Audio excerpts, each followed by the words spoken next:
सुन सुन साथी एक दिन राती एक्लै परे घर लागिरह्यो डर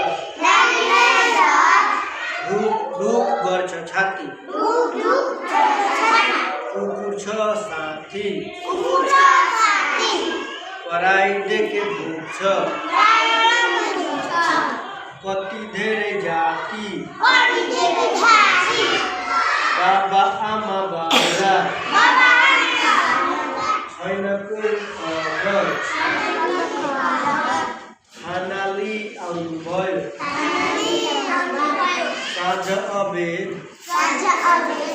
कुकुरलाई थिएन मलाई मात्र किन कुकुरलाई नदिए म त छुँदै छुन्न